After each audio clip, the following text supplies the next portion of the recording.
పోలవరం మీద సమీక్ష చేశాం.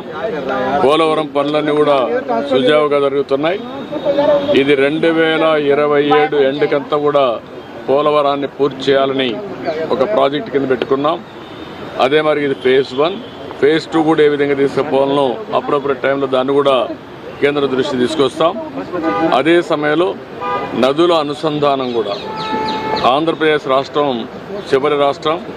సముద్రంలోకి పోయే నీరు కానీ రాష్ట్రంలో ఉపయోగించుకోగలిగితే కరువు లేకుండా చేసే అవకాశం ఉంటుంది. దానికి కూడా ఏదైతే పోలవరం నుంచి బనకచెర్ల వరకు ఏ విధంగా తీసుకుపోవాలి దీనికి కేంద్ర సహకారం కూడా అడిగాను. ఈ 2 ప్రాజెక్టులు అధ్యయనం చేస్తున్నారు, తొందరలో వస్తారు. మూడోది, గడిచిన ప్రభుత్వం జల్ జీవన్ మిషన్ ఉంది. జల్ జీవన్ మిషన్లో గ్రామీణ ప్రాంతాల్లో ప్రతి ఒక్క ఇంటికి సురక్షితమైన మంచినీళ్లు, అది కూడా రిజర్వాయర్లను తేవాలని చెప్పి చాలా స్పష్టంగా పెట్టారు. దేశం అంతా బ్రహ్మాండంగా ఉపయోగించుకున్నారు. ఆంధ్రప్రదేశ్ రాష్ట్రంలో 1% కూడా ఉపయోగించుకోలేని పరిస్థితికి వచ్చారు. దీనివల్ల 27,000 కోట్ల రూపాయలు శాంక్షన్ చేయించి అది కూడా బోర్ల ద్వారా నిండిస్తామనే పరిస్థితికి వచ్చారు. దీనివల్ల చాలా నష్టం వచ్చింది. ఒక యూపీలో ఇప్పటికే 52,000 కోట్ల రూపాయలు జల్ జీవన్ మిషన్లో ఖర్చు పెట్టారు. కొన్ని రాష్ట్రాల్లో పెద్ద ఎత్తున ఖర్చు పెట్టారు.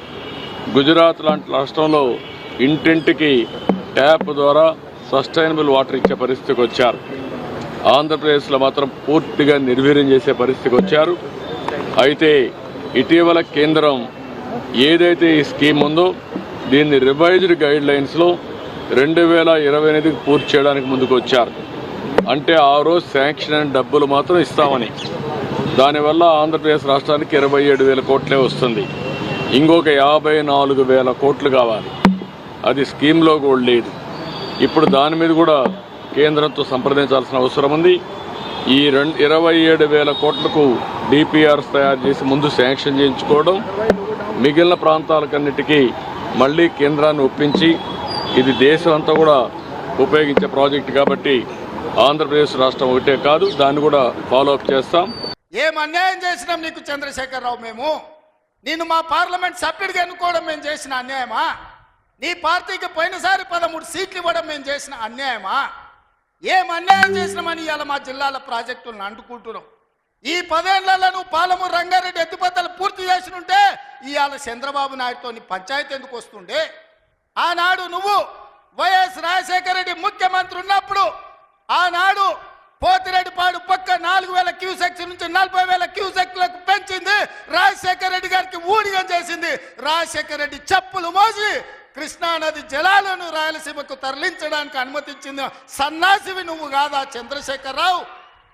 ఆనాడు నువ్వు ఊడిగం చేసి రాజశేఖర రెడ్డి పోతిరెడ్డిపాడు ద్వారా నీళ్లు తరలించకపోయాడు కృష్ణానది జలాలు. మళ్ళీ ఆయన కొడుకు జగన్మోహన్ రెడ్డి ముఖ్యమంత్రి అయిన తర్వాత ఇదే ప్రగతి భవన్, ప్రజల స్వేదంతో నిర్మించిన ప్రగతి భవన్ అధికారిక కార్యాలయానికి వైఎస్ కొడుకు జగన్మోహన్ రెడ్డిని పిలిపించి పంచభక్ష ప్రమాణాలు పెట్టి 6 గంటలు చర్చించి రాయలసీమ ఎత్తిపోతల పథకం రచించింది నువ్వు కాదా? ఇది ద్రోహం కాదా? ఆనాడు రాజశేఖర రెడ్డితో కలిసి పోతిరెడ్డిపాడు ద్వారా కృష్ణానది జలాలను సీమకు తరలించకపోతుంటే హారతిచ్చింది నువ్వు కాదా? ఆనాడు మంత్రివర్గంలో నీ మంత్రులు లేరా? హరీష్ రావు గారు ఆ మంత్రివర్గంలో మంత్రి కాదా అని నేను ఇవాళ అడుగుతున్నా. అదే కాదు, జగన్మోహన్ రెడ్డి గారు ముఖ్యమంత్రి ఉన్నప్పుడు ఏ నీళ్ల కోసం తెలంగాణ రాష్ట్రం తెచ్చుకున్నామో, ఏ నీళ్ల కోసం శ్రీకాంతాచారి లాంటి యువకులు, నూనూగు మిసాల యువకులు ఆత్మ బలిదానాలు చేసుకున్నారు.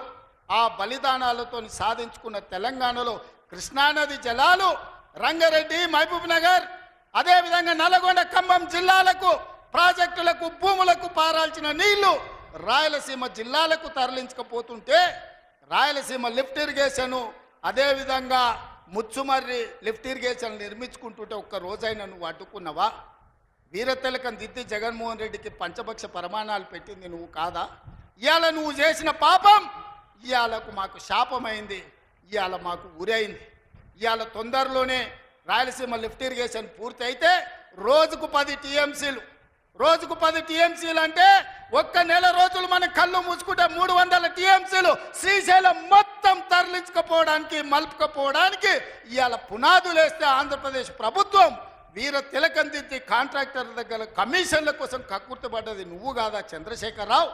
ఆనాడు సాగునీటి పారుదల శాఖ మంత్రి హరీష్ రావు కాదా అని నేను అడుగుతున్నా.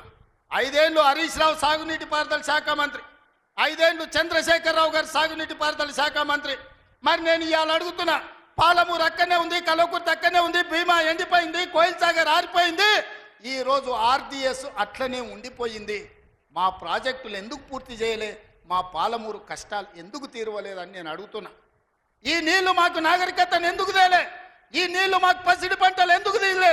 ఈ నీళ్లు మాకెందుకు కన్నీళ్లు మిగిలిచ్చినాయని నేను అడుగుతున్నా. ఈ నీళ్లు మా భూములు ఎడారుగా మారడానికి, ఈ నీళ్లు మా ప్రజలు వేలాదిగా వలసలు పోవడానికే పనికొచ్చినాయి తప్ప మా జీవితాలలో వెలుగులు వచ్చినాయని నేను అడుగుతున్నా. ఈ పాపం నీది కాదా చంద్రశేఖరరావు? ఈ పాపం నీదే కదా? 10 ఏళ్ళు వచ్చిన తెలంగాణ రాష్ట్రంలో 2 లక్షల కోట్ల రూపాయలు సాగునీటి ప్రాజెక్టుల కోసం ఖర్చు పెట్టినావు కదా. 1,00,000 కోట్లు కాళేశ్వరం కట్టినావు, 1,00,000 కోట్లల్లా 1,000 కోట్లు మింగినావు. కట్టిన కాళేశ్వరం కుప్పగూలిపోయింది. ఇంతకంటే దిక్కుమాలిన ప్రాజెక్ట్ ఇంకెక్కడైనా ఉంటుందా అని నేను చంద్రశేఖరరావుని అడుగుతున్నా. ఇవాళ మా ప్రాజెక్టులు పడావు పెట్టి మా నీళ్ళేమో రాయలసీమ తరలించకపోయింది, నిధులేమో నువ్వు తరలించకపోయినావు, పదవులేమో నీ ఇంట్లోకి వచ్చినాయి, పాపాలేమో మాకు వచ్చినాయి.